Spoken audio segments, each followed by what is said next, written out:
Well, coming up, this week marks the 75th anniversary of the end of World War II in Europe. In tonight's Worth Watching, we'll tell you about one woman and the unique role she played in the end of the war. And Atlanta's mayor speaking out about the shooting death of a Georgia jogger, whose murder has sparked national outrage. What she is saying should be done as the investigation continues.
Welcome back. Americans have been observing this week as the 75th anniversary of the end of World War II in Europe. You know, as we remember the heroes, Craig Worth remembers one Utah woman who flew bombers and fighters as part of an elite group of war pilots that you probably never even heard about. That is tonight's Worth Watching report. Throughout the world, throngs of people hail the end of the war in Europe. Now the war against Germany is won. 75 years ago, Utahns woke up to banner headlines. Later, President Truman addressed the nation on radio. This is a solemn but glorious hour. Well, the war was millions of stories of heroes, and one of those stories was nearly forgotten. It's about the women pilots of World War II. They were the Wasps. They trained like all other World War II pilots, except they had to buy their own uniforms and they received no benefits, even if they were one of the 38 women who died in planes while serving their country. They flew thousands of planes from base to base or in training exercises. They flew wherever they were needed and on whatever plane they were given, in all weather, often with only goggles, a compass, and a radio.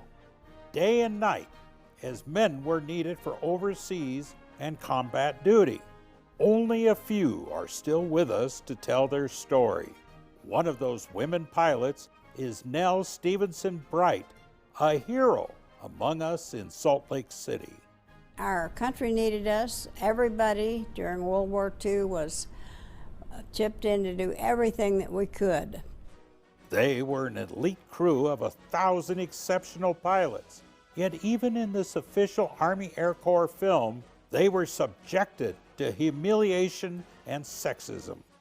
But even before they get a chance to take the polish off their nails, it's out onto a dusty Texas drill field with them. Right away, the Air Force wants to get a little muscle on those pretty arms.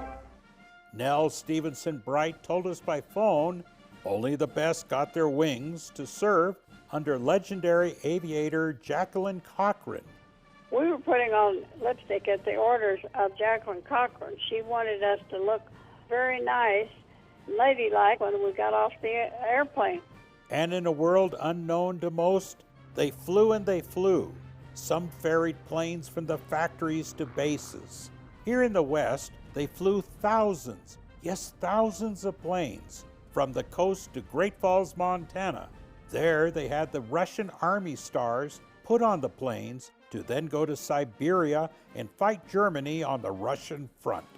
Nell Stevenson Bright was sent to Texas to train troops in anti-aircraft fire.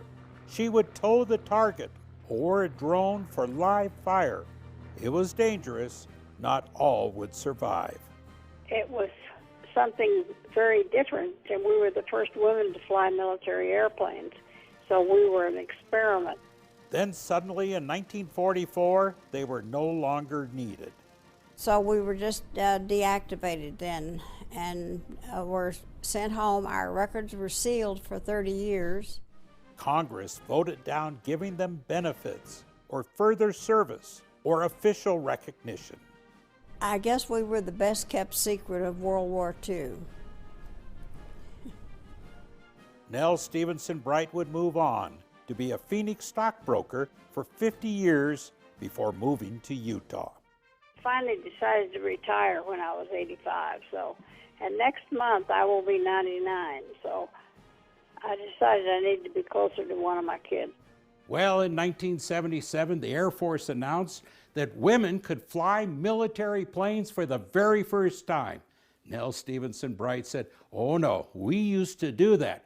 Congress unsealed the records, and all those women got the congressional gold medals they deserved.